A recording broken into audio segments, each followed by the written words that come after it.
நான் இவன் ஒருத்தனை மட்டும் தான் விரட்டி பிடிச்சேன். சோ நீங்க முதல்ல துரத்தினாலும் கடைசியா பிடிச்சாலும் ஒரே ஆளா? ஆமா சார். இல்ல, நீங்க அவனை துரத்திட்டு போனப்ப கூட்டத்துல 2-3 நிமிஷம் அவனை மிஸ் பண்ணிட்டீங்க. அவன மாதிரியே வேஷத்துல இருந்ததால வெற்றியை இழுத்துட்டு வந்துட்டீங்க. இல்ல சார், வெற்றியை காப்பாத்துறதுக்காக இது நீங்க உருவாக்குன கதை.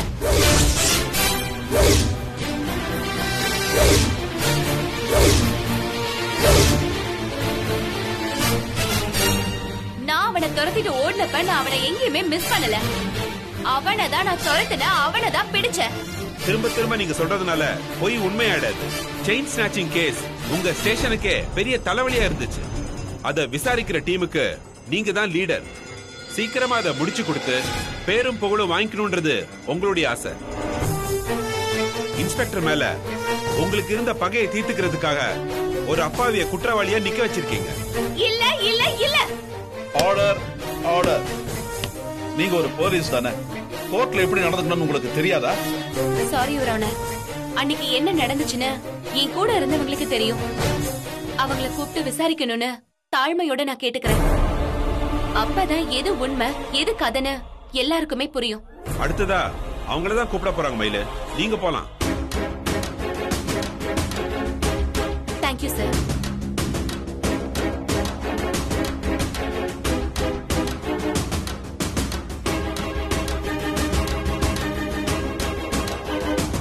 Constable Manimegalai, constable Manimegalai, constable Manimekalai.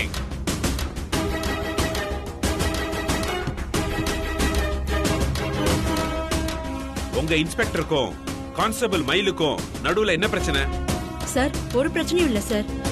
எல்லா துறையிலையும் மேலதிகாரிங்க அதிகாரம் பண்றதும் கீழே வேலை பாக்குறவங்க பொறுமறதும் நடக்கிறது தானே சார். சொல்ற வேலைய செஞ்சாலும் உள்ளுக்குள்ளேயே சில பேர் புலம்புவாங்க, சில பேர் வெளிப்படையாவே அழுத்துப்பாங்க. அத போய் பிரச்சனையாவோ விரோதமாவோ அத எப்படி சார் பார்க்க முடியும்? சரி, அது இருக்கட்டும். மயில் கிட்ட கேட்ட அதே கேள்வியை தான் நான் உங்ககிட்டயும் கேட்க போறேன். மயில் துரத்திட்டு போனவனும் பிடிபட்டவனும் ஒரே ஆளா?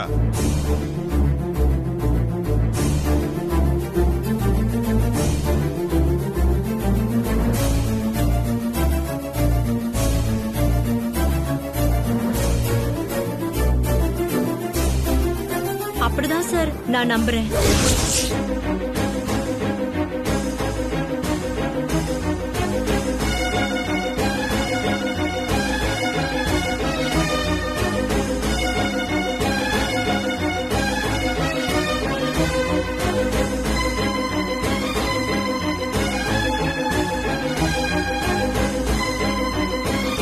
நம்புறேன்னு சொல்றதுக்கோ உறுதியா சொல்றதுக்கோ நிறைய வித்தியாசம் இருக்கு மணிமேகலை. நீங்க நம்புறீங்களா இல்ல கன்ஃபார்மா சொல்றீங்களா?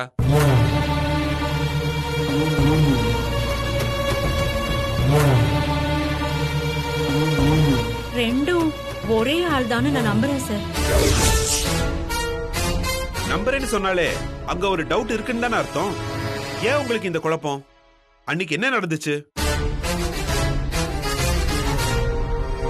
அது சார், மயில என்கிட்ட செயின் அடிச்சவனை துரத்திட்டு ஓடினாங்க சார். திருவிழா கூட்டம் அதிகமா இருந்ததால அவனை பின்னாடியே ஃபாலோ பண்ணிட்டு போக முடியல. நடுவுல 2-3 நிமிஷம் அவன் எங்க போனானே தெரியல. அங்க இங்கன்னு தேடி அலைஞ்சப்பதான் அவன் திரும்ப மயில் கண்ணுல மாட்டினான். மயில் அவனை புடிச்சு இழுத்துட்டு வந்துட்டாங்க.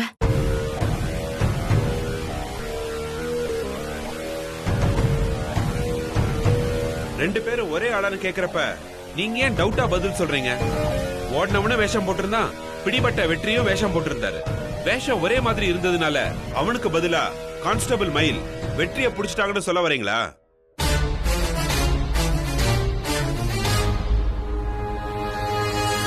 சொல்லுங்க. ஆமாங்க சார்.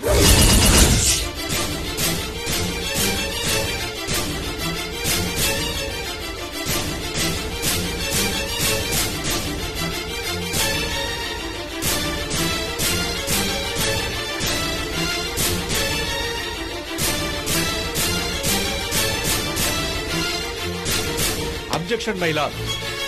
விசாரணைங்கிற பேர்ல எதிர்க்கட்சி வக்கீல் சாட்சியை குழப்ப பாக்குறாரு. இல்லாத கதையை சொல்லி கேஸ அவருக்கு சாதகமா வளைக்க பாக்குறாரு. இல்ல யுவர் ஆனர், மணிமேகலுடைய ஸ்டேட்மெண்ட் தெளிவா இருக்கு. 2 பேர் வேஷமும் ஒன்னா இருந்ததால வெற்றிதான் அவன்னு நினைச்சு மயில் பிடிச்சிட்டாங்க.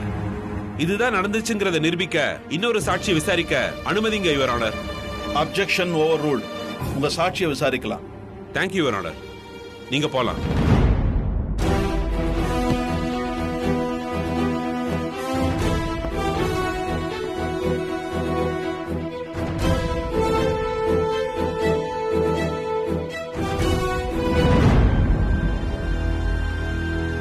Constable Azhagar, constable Azhagar, constable Azhagar.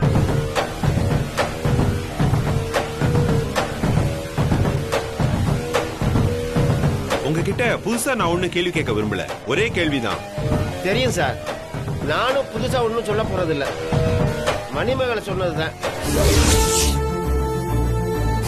அவளை துரத்துறதுக்கும் பிடிச்சதுக்கும் நடுவுல ஒரு கேப் இருந்தது உண்மை.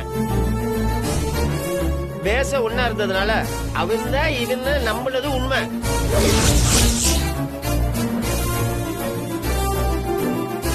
ஓடுனவனும் பிடிச்சவனும் ஒன்னான்னு கேட்டா சொல்ல முடியாது சார்.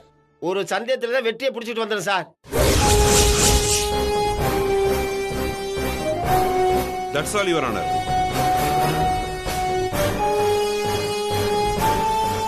சாட்சிய நீங்க ஏதாவது குறுக்கு விசாரணை செய்ய விரும்புறீங்களா? No your honour.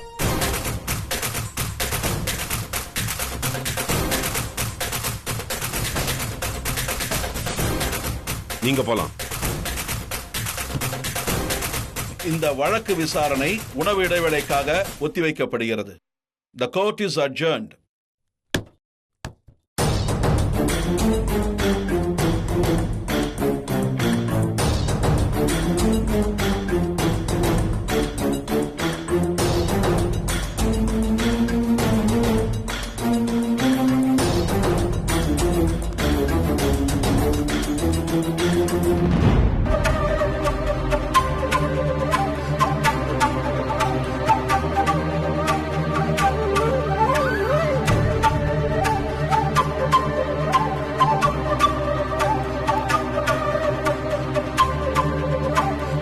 மயில, என்னாச்சுக்கா உங்க 2 பேருக்கும்? ஏன் இப்படி செஞ்சீங்க? பரமன் சார் இப்படி செஞ்சிருந்தா கூட நான் வருத்தப்பட்டிருக்க மாட்டேன். ஆனா நீங்க 2 பேரும் இப்படி என் முதுகுல குத்துவீங்கன்னு நான் எதிர்பார்க்கவே இல்ல. ரொம்ப கஷ்டமா இருக்குக்கா. எங்களை மன்னிச்சிரு மயில. உன்னை அசிங்கப்படுத்தணும் இல்ல உனக்கு துரோகம் செய்யணும்னு நாங்க நினைக்கவே இல்ல. எங்க வேலையை காப்பாத்திக்கிறதுக்கு எங்களுக்கு வேற வழி தெரியல மயில. ஆமா மயில, உனக்கிட்ட இருக்க தைரியமும் துணிச்சலும் எங்ககிட்ட இல்ல. உனக்கு நியாயம்னு பட்டதை எதிர்த்து பேசுற, கேள்வி கேட்கிற. ஆனா எங்களுக்கு ஆரம்பத்திலிருந்து தலையாட்டிய பழகி போச்சுமா. அதுக்காக நாங்க பரமன் சார் மாதிரி அவர் காலெல்லாம் போய் விழலையே. அவர் மனசை குளிர வைக்கணும்னு கண்டதையும் செய்யறது இல்ல, அவ்வளவுதான்.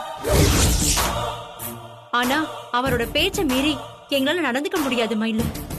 ஏங்கா முடியாது? நம்ம பக்கம் உண்மையும் நியாயமும் இருக்கிறப்ப நாம ஏன் பயப்படணும்? உண்மையை சொன்னா நம்மள என்ன அவர் சுட்டு பொசுக்கிடுவாரா இல்ல வேலையை விட்டுதான் தூக்கிடுவாரா? வேலை விட்டு தூக்க முடியாதுன்னு வச்சுக்க மயில. ஆனா நிம்மதியா வேலை செய்ய விட மாட்டார்ல. இந்த வயசுக்கு மேல அவரோட போராட எனக்கு தெம்பு இல்ல, சக்தியும் இல்ல. இருக்கிற வரையும் ஒரு பிரச்சனை இல்லாம சுலபமா போயிடும்னு நினைக்கிறேன். என் நிலைமையும் அதான் மயில. இந்த வேலையையும் வருமானத்தையும் நம்பிதான் என் பொழப்பு ஓடிட்டு இருக்கு. இதுல ஏதாவது வில்லங்கம் வந்து 1 மாசம் நான் வீட்டுல உட்கார்ந்தா கூட என் குடும்பத்தோட நிலைமை ரொம்ப மோசமாயிடும். என்ன தவிர சம்பாதிக்கிறவங்க எங்க வீட்டுல வேற யாருமே இல்ல. சப்போர்ட் பண்றதுக்கும் ஆள் இல்ல. சார பகிச்சுட்டு எங்களால அந்த ஸ்டேஷன்ல காலம் தள்ள முடியுமா? அதையெல்லாம் யோசிச்சுதான் நாங்க அவர் சொன்ன மாதிரி நடந்துட்டோம். செல்லப்புள்ள மயில கோவத்துல கொந்தளிக்குதோ 2 பேரும் சாரி சொல்லி சமாதானம் பண்ணிட்டு இருக்கீங்க. ஆமா தலைவர, இல்ல தலைவர. நான் மயில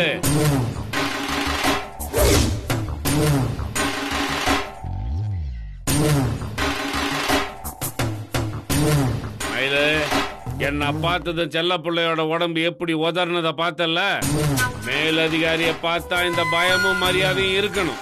நான் ஒரு சொல்லு சொன்னா மறு வார்த்தை பேசாம போய்கிட்டே இருக்கணும். இல்லனா உன்ன மாதிரி அசிங்கப்பட்டு தான் நிக்கணும். இதுல நான் அசிங்கப்படுறதுக்கு என்ன இருக்கு சார்? குறுக்கு வழியில போய் அது உங்க புள்ளைய வெளியே எடுக்கணும்னு நினைக்கிறீங்களே, அதுக்காக நீங்க தான் அசிங்கப்படணும். சில பேரு பணத்தால நினைச்சத சாதிக்கிறாங்க, ஆனா நீங்க பயமுறுத்தி சாதிக்கிறீங்க. மயிலு, உன்னை நான் ஸ்பெஷலா பயமுறுத்தியும் நீ அசரவே இல்லையே. உன் அம்மா என் கஸ்டடியில இருக்காங்கன்னு தெரிஞ்சும் வக்கீல் சொன்னதை சொல்லாம உன் இஷ்டத்துக்கு வந்ததை தானே நீ சொன்ன. நான் நினைச்சத சொல்லல சார், நிஜத்தை சொல்றேன். ஆளுங்க வேணா சூழ்நிலைக்கு ஏத்த மாதிரி மாத்தி மாத்தி பேசலாம், ஆனா நெசம் என்னைக்கும் மாறாது. அந்த நெசத்தை சொல்லி நீ என்னத்த சாதிச்ச? மூஞ்சில கரியத்தானே பூச்சிக்கிட்ட. அவங்க 2 பேரும் மாத்தி பேசினது எனக்கு எதிர்பார்க்காத அதிர்ச்சி தான் சார். ஆனா அதனால நியாயம் மாறிடும், தீர்ப்பு மாறிடும்னு நான் நம்பல. மயிலு, இன்னும் தீர்ப்பு உனக்கு சாதகமா வரும் நம்புற பாத்தியா? உன்னை பார்த்தா சிரிக்கிறதா இல்ல அழுவுறதான்னு எனக்கு தெரியல. யார் அழ போற யார் சிரிக்க போறான்னு இன்னும் கொஞ்ச நேரத்துல தெரிஞ்சிடும் சார். மயிலு, என்கிட்ட தோத்து கலங்கி போய் நின்னு நீ அழுவுறத நான் பார்க்கத்தானே போறேன். அது சரி, பணம் என்ன? உங்க அக்கா வந்துட்டு இருப்பான்னு எப்பயோ சொன்ன, இன்னும் வந்து சேர்ந்துட்டாளா இல்லையா? அவளுக்கு நீ போன் பண்ணி பாத்தியா இல்லையா? போன் பண்ண சார், அவ எடுக்கல. வண்டியில வந்துட்டு இருக்கா போல இருக்கு. ஓஹோ, நான் கேக்குறப்பல ஏதோ ஒரு கதையை அடிச்சு விடுறியே. ஒருவேளை நீ உங்க அக்காவும் சேர்ந்து என் பணத்தை ஆட்டைய போடலான்னு ஆசைப்பட்டீங்களோ? சார், அடுத்தவங்க பணத்துக்கு ஆசைப்படுற புத்தி எங்களுக்கு கிடையாது சார். எங்க அம்மாவும் எங்களை அப்படி வளர்க்கல. இல்ல, வாயிலிருந்து வர்ற வார்த்தையில மட்டும் மான ரோஷம் இருந்தா பத்தாது, அது செயல்லையும் இருக்கணும்.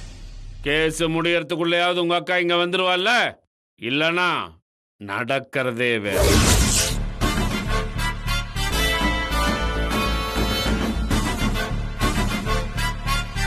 என் புள்ள விஷயத்துல நீ ஏமாத்திட்ட, ஆனா சுசீலா விஷயத்துல நான் கேட்டதை கண்டிப்பா நீ செஞ்சுதான் ஆகணும் மயில். எனக்காக இல்லைனாலும் உன் அம்மாவுக்காக இதை நீ செஞ்சே ஆவேன்னு எனக்கு நல்லா தெரியும். சுசீலா அம்மாவை காட்டி கொடுக்கணும்னு சொன்னா எங்க அம்மாவை இதை ஏத்துக்க மாட்டாங்க சார். அதுக்காக உங்க அம்மா எவ்வளவு நாள் ஏன் பாதுகாப்புல இருப்பாங்க? அம்மாவை பார்க்காம நீங்க 3 பேர் எவ்வளவு நாள் தனியா இருப்பீங்க? தவறு, நான் ஏற்கனவே சொன்ன மாதிரி உங்க அம்மா விஷயத்துல உனக்கு இருக்கிறது 2 ஆப்ஷன். ஒன்னு சுசீலா இருக்கிற இடத்தை எனக்கு காட்டுறது, இல்லனா என் அம்மாவை இவர் கடத்திட்டு போயிட்டான்னு சொல்லி இப்பவே கோர்ட்ல என் பேர்ல கம்ப்ளைண்ட் கொடுக்கறது. என்ன கூப்பிட்டு விசாரிச்சாங்கன்னா நான் மொத்த கதையும் சொல்லிடுவேன். என்ன தூக்கி உள்ள வச்சுட்டு சுசீலாவை கோர்ட்ல ப்ரொடியூஸ் பண்ணுன்னு கோர்ட்டே உனக்கு ஆர்டர் போடும். என் ஆர்டரை நீ மதிக்கலனாலும் கோர்ட்டோட ஆர்டரை நீ மதிச்சு தானே ஆகணும். நீ எந்த வழியில போனாலும் எனக்கு ஓகே தான்.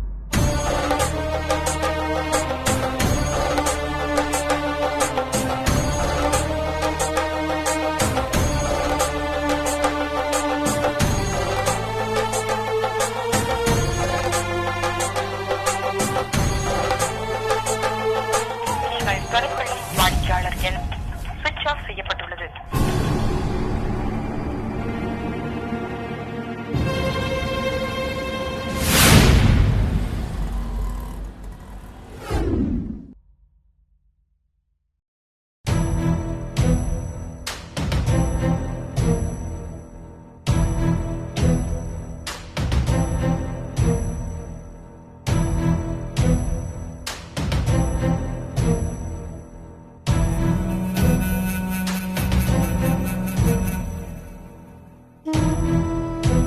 எஸ் மிஸ்டர் சரவணன், உங்க வாதத்தை நீங்க சமரைஸ் பண்ணிடுங்க. Thank you your honour. Inspector Gurumurthy, constable மயில், மணிமேகலை, அழகர் இவங்க 4 பேர்கிட்டையும் விசாரணை பண்ணதுல எனக்கு ஒரு தெளிவான பிக்சர் கிடைச்சிருச்சு யுவர் ஆனர். கான்ஸ்டபிள் மயிலுக்கு அவங்க இன்ஸ்பெக்டர் மேல ஏற்கனவே கால் புணர்ச்சியும் வெறுப்பும் இருந்திருக்கு. இந்த சமயத்துல தான் முருகன் திருவிழால செயின் ஸ்நாச்சிங் கும்பலை பிடிக்கிற அசைன்மெண்ட் அவங்களுக்கு கொடுக்கப்பட்டிருக்கு. இந்த திருவிழாவுல ஒரு விசேஷம் இருக்கு யுவர் ஆனர். திருவிழாவுக்கு வரவங்க ராஜா, கோமாளி, சாமியார்னு அவங்களோட விருப்பத்துக்கு ஏத்த மாதிரி வேஷத்தை போட்டு வந்து தங்களோட வேண்டுதலை நிறைவேற்றுவாங்க. இதை தெரிஞ்சு வச்சுக்கிட்டு செயின் அடிக்கிற கும்பல் கோமாளி வேஷம் போட்டு திருவிழாவுக்கு வந்திருக்காங்க. இந்த வெற்றிங்கிறவரும் அவருடைய ஃப்ரெண்ட்ஸும் நாடகம் போடுறதுக்காக அதே கோமாளி வேஷத்தை போட்டு வந்திருக்காங்க. வெற்றி கோயிலுக்குள்ள வந்ததும் அங்க இருக்கிற காவல் மையத்துல தான் தண்ணி வாங்கி குடிச்சிருக்கிறாரு. தண்ணி கொடுத்தது மயில். அதாவது வெற்றியை பிடிச்சது தற்செயலா நடந்ததில்லை யுவர் ஆனர். மயில் திட்டமிட்டு நடத்தியது.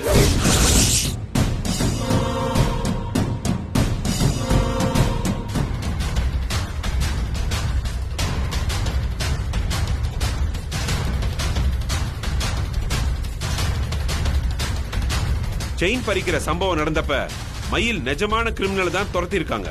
ஆனா பிடிச்சது அதே கோமாளி வேஷம் போட்டிருந்த வெற்றிய.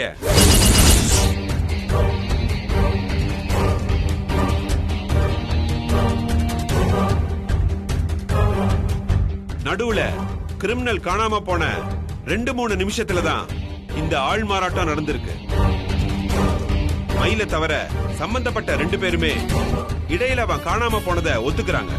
துரத்தப்பட்டவனோ பிடிபட்டவனோ ஒரே ஆளான்னு கேட்டப்போ அவங்களால உறுதியா சொல்ல முடியல.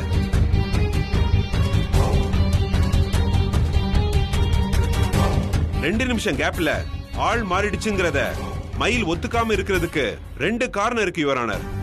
செயின் ஸ்நாச்சிங் கேஸ அவங்களே லீட் பண்ணி முடிச்சு நல்ல பேர் வாங்கணும்னு ஆசைப்பட்டிருக்காங்க. அதே சமயம் இன்ஸ்பெக்டர் மேல தனக்கு இருக்கிற வஞ்சத்தையும் தீர்த்துக்கணும்னு நினைச்சிருக்காங்க. ஒரே கல்ல 2 மாங்கங்கிற மாதிரி வெற்றிய குற்றவாளி ஆக்குனது மூலமா அவங்களோட 2 ஆசையும் நிறைவேற்றிக்கிட்டாங்க. இந்த இடத்துல நீங்க கவனிக்க வேண்டியது என்னன்னா, இந்த சம்பவத்தில் ஈடுபட்டது 4 பேர் அடங்கிய கும்பல். ஆனா மயிலு மத்தவங்களை விட்டுட்டு வெற்றியை மட்டும் துரத்திட்டு போய் பிடிச்சிருக்காங்க. இதுல இருந்து என்ன தெரியுது? இன்ஸ்பெக்டர் மேல இருக்கிற பழி உணர்ச்சி தான் இதுக்கு காரணம்னு நான் சொல்ல வேண்டியதே இல்லை யுவர் ஆனர்.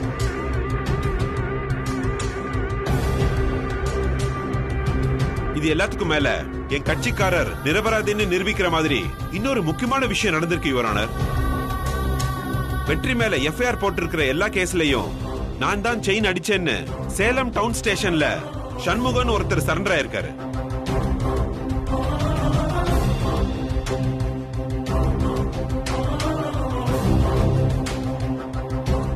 அவர் மேல போடப்பட்டிருக்கிற எஃப்ஐஆர் காப்பி, அவர் கொடுத்த வாக்குமூலம் எல்லாமே இதுல இருக்கு யுவர் ஆனர்.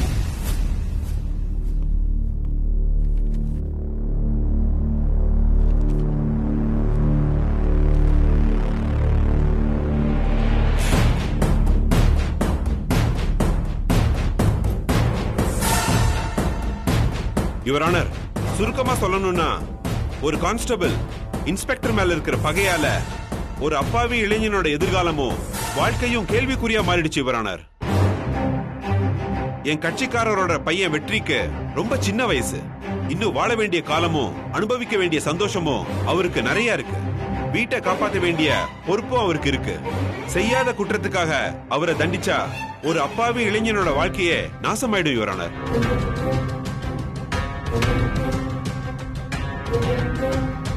எனவே அவரோட எதிர்காலத்தை மனசுல வச்சுக்கிட்டு சந்தேகத்தின் பலனை அவருக்கு கொடுத்து அவரை நிரபராதின்னு தீர்ப்பளிச்சு விடுதலை செய்யுமாறு கணம் கோர்ட்டார் அவர்களை கேட்டுக்கொள்கிறேன். That's all your honour. Public prosecutor, உங்களுக்கு ஏதாவது ஆட்சேபணம் இருக்கா? நீங்க ஏதாவது சொல்ல விரும்புறீங்களா? No your honour. வேற ஒருத்தர் சரண்டர் ஆயிட்டாருங்கிறப்ப ஒரு நிரபராதியை தண்டிக்கிறது அநியாயம். That's all your honour.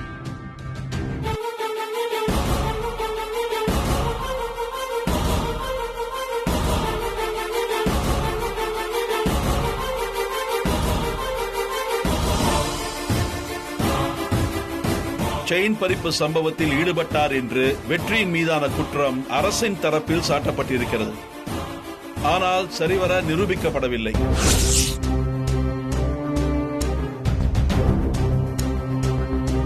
சம்பவத்தில் நேரடியாக பங்கேற்ற காவல்துறையினர் கூட வெற்றிதான் இதை செய்தார் என்று உறுதியாக கூறவில்லை. மேலும் வெற்றி மீது சுமத்தப்பட்டிருக்கும் குற்றங்களை தான் செய்ததாக ஒருவர் சரண்டர் ஆயிருப்பது வாதி தரப்பில் சுட்டிக்காட்டப்படுகிறது. எனவே சந்தேகத்தின் முழு பலனையும் வாதிக்கு அளித்து அவரையும் அவர் நண்பர்களையும் இந்த கோர்ட் விடுதலை செய்து உத்தரவிடுகிறது.